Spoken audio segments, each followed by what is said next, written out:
एक जंगल में एक खरगोश और कछुआ रहते थे। खरगोश को बड़ा घमंड था कि वो तेज दौड़ सकता है। वो कछुए के धीमी चाल देखकर खिल्ली उड़ाता था। ऐसे में एक दिन, क्यों कछुआ काका, क्या तुम मेरे साथ दौड़ लगाओगे? हाँ, क्यों नहीं। हम दोनों में जो जीतेगा उसे बढ़िया इनाम मिलेगा। ऐसा ही सही। अब इस दौड़ को देखने के लिए जंगल के सारे जानवर बड़ी उत्सुकता से वहां पहुंचे।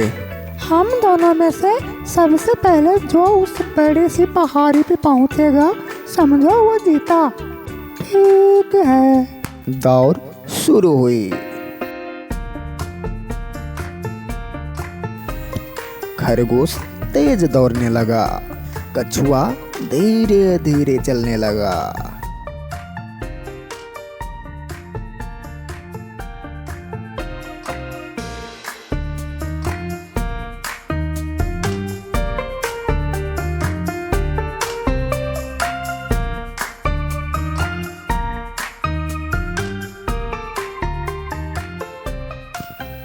खरगोश और तेज दौड़ने लगा, कछुआ वही धीरे धीरे चलने लगा।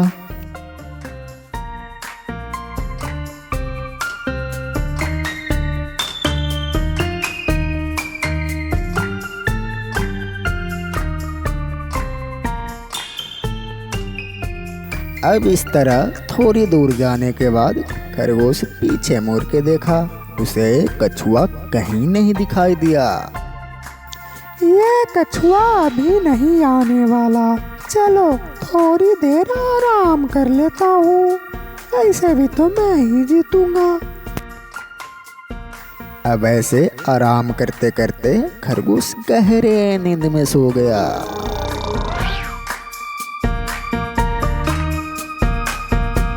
कछुआ धीरे धीरे खरगोश के पास पहुंचा और चुपचाप वहां से आगे निकल गया।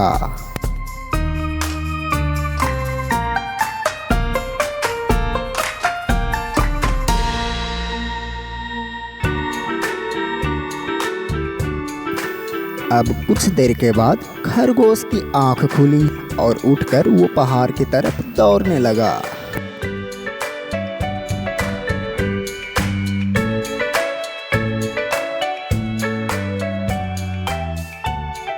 वहां पहुंचकर उसने कछुए को देखा और कहा, दोस्त, आखिर तुम ही जीते, मुझे माफ कर दो। इससे हमें पता चलता है कि गर्व की सर हमेशा नीचे रहता है। तो मेरे प्यारे बच्चों, ये मेरा नया चैनल है और इस चैनल पे ऐसे ऐसे कार्टून वीडियो आपको देखने के लिए मिलता रहेगा।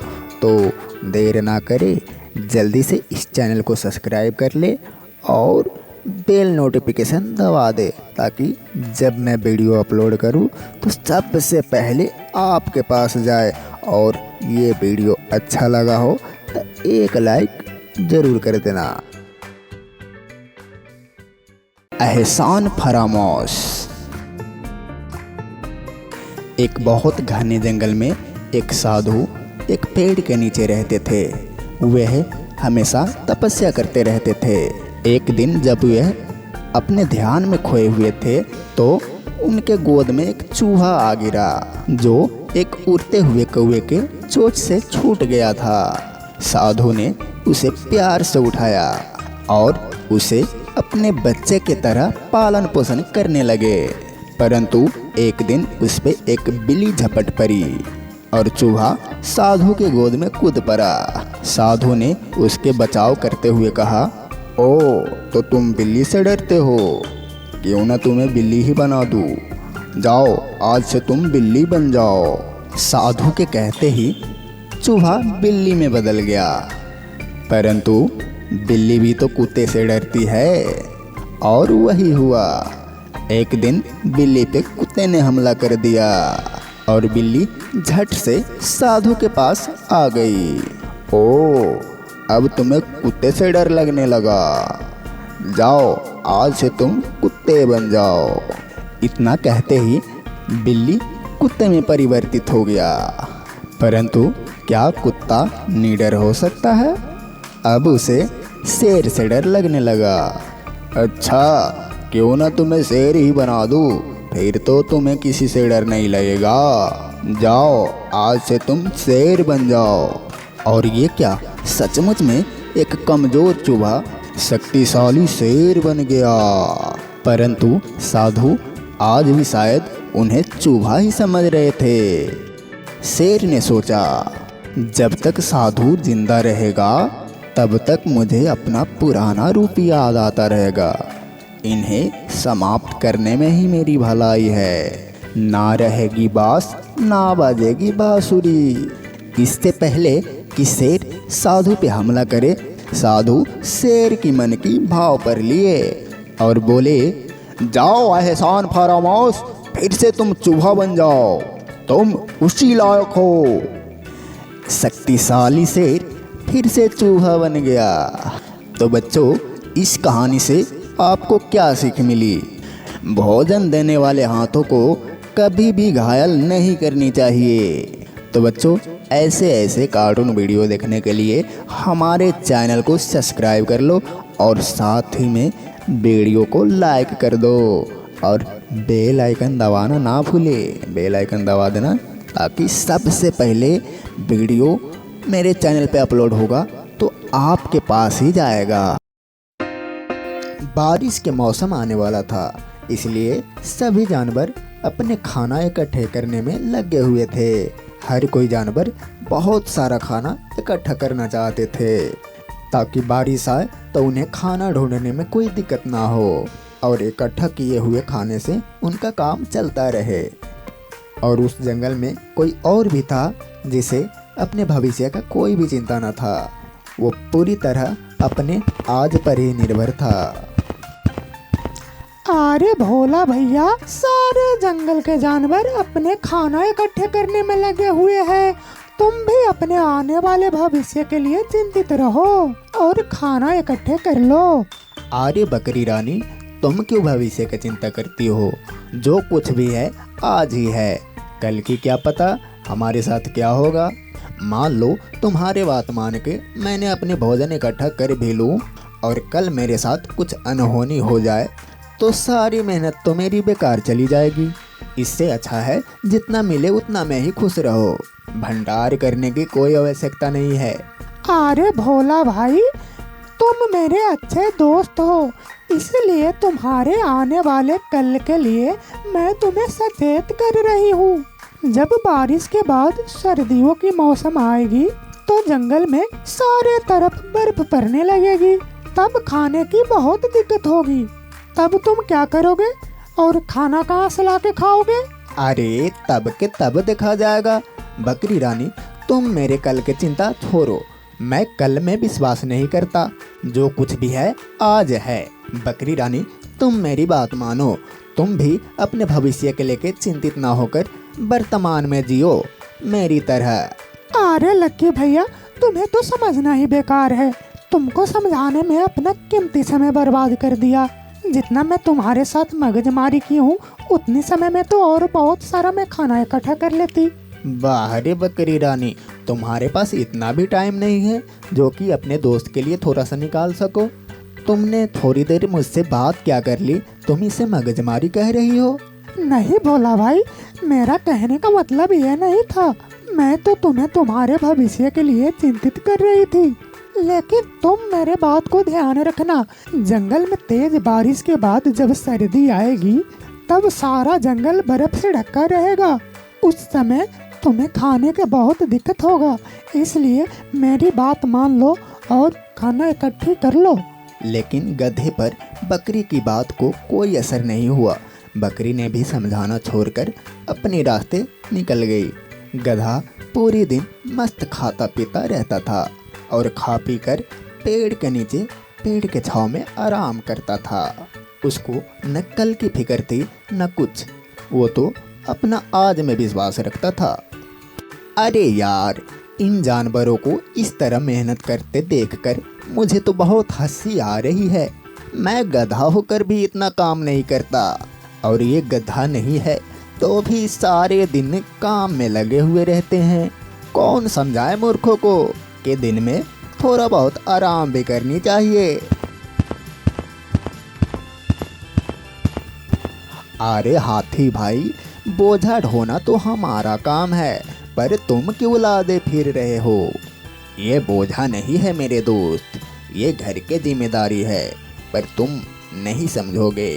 फिर भी मैं तुमको बता देता हूँ कि बारिश से बचने के लिए मैं खाना इकट्ठा कर रहा हूँ, क्योंकि जब बारिश होगी तो पूरी जंगल में पानी इकट्ठा हो जाएगी, तब जंगल में खाना ढूंढना बहुत मुश्किल हो जाएगी, कहीं खाना नहीं मिलेगा। इसलिए मुझे भविष्य की चिंता है, तो मैं कल के लिए खाना इकट्ठा कर रहा हूँ, तुम भी अपने खाना इकट्ठा कर लो। इतना कह के हाथी आगे निकल जाता है और गधा अपने आप से बरबराने लगता है। अरे यार, पता नहीं इन जानवरों को क्या हो गया है, दिन रात काम में लगे रहते हैं। अरे यार, कोई जानवर मिल जाए जो कि मेरे साथ काली पहाड़ी पे चले, बहुत दिन हो गया वहाँ पर घूम कर नहीं आए। तभी गधे की नज़र आलसी भालू पे पड़ी। गधा उसके ओर दौड़ के जाता है। अरे आलसी भालू, तुम ये क्या कर रहे हो? सारा दिन पेड़ के छांव में आराम करते रहते हो तुम, और सारा दिन सोते रहते हो तुम।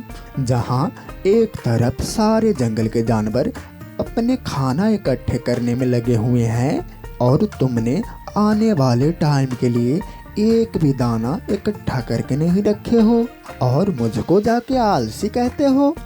तुमको थोड़ी सी भी शर्म नाम की चीज ना है?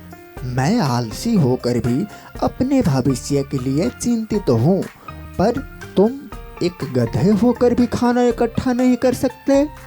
ये बताओ, तुम यहाँ मेरे पास किस लिए आए थे? चलो कोई नहीं, मैं तो तेरे पास कुछ खास काम के लिए ही आया था, पर जाने दो, तुम इतनी व्यस्त हो कि मैं तुम्हें बता भी नहीं सकता। हाँ कोई बात नहीं, लेकिन तुम काम बताओ, शायद मैं उसके लिए टाइम निकाल सकूं। मैं ये बोल रहा था कि आज हम लोग क्यों ना काली पहाड़ी पे घूमने जाए।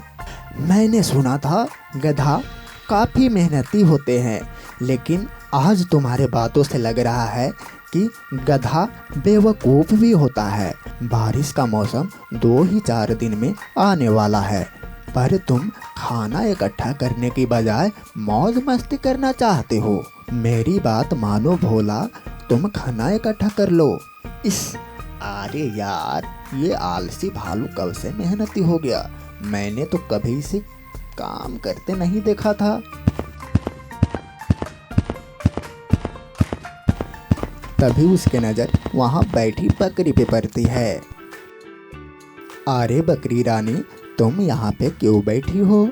अगर तुम्हें बैठना ही है तो पेड़ के छांव में जाके बैठ जाती। नहीं भोला भैया, मैं बैठी नहीं हूँ, बल्कि मेरी पेट में बहुत तेज दर्द हो रही है, जिसकी वजह से मुझसे चला नहीं जा रहा है, और मेरे पास ये खाने के सामान भी है। अगर तुम ये मेरे घर तक पहुँचा दोगे तो तुम्हारा बहुत मेहरबानी होगी। अरे बकरी रानी, इसमें मेहरबानी की क्या बात है? तुम तो मेरी खास दोस्त हो, क्या मैं तुम्हारे लिए इतना भी नहीं कर सकता? मैं तुम्हारे इस खाने को लेकर तुम्हारे घर छोड़ आता हूँ। और गधा खाने को लेकर बकरी के घर तक छोड़ आता है।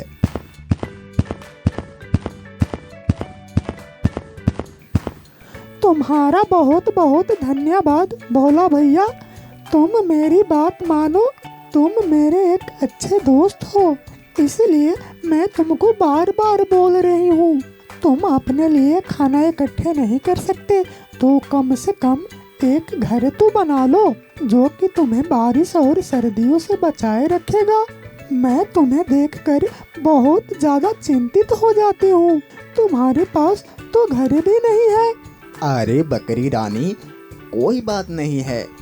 अरे मेरे पास घर नहीं है तो क्या हुआ, जंगल में बहुत सारे पेड़ पौधे हैं ना मेरे लिए। मैं किसी भी पेड़ के नीचे बैठकर बारिश से आसानी से बच जाऊंगा। तुम मेरे लिए फिक्र मत करो, तुम अच्छे से रहना और कोई भी ज़रूरत हो तो तुम मुझे बता देना, मैं तुम्हारी मदद कर दूंगा। और गधा इतना बोलकर वहाँ से आगे की तरफ चला गया। और फिर बारिश के मौसम भी आ गया और जंगल में तेज बारिश होने लगी। ये जंगल के पहली बारिश थी, तो जंगल के सारे जानवर बारिश के मज़े उठाने लगी। लेकिन बारिश थमने की नाम ही नहीं ले रहा था।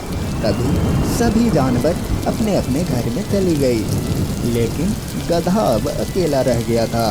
वो भी एक पेड़ के नीचे जाकर बैठ जाता है। अरे यार, ये बारिश थमने की नाम ही नहीं ले रही। सारी दिन निकल गया पर बारिश रुक ना रही है।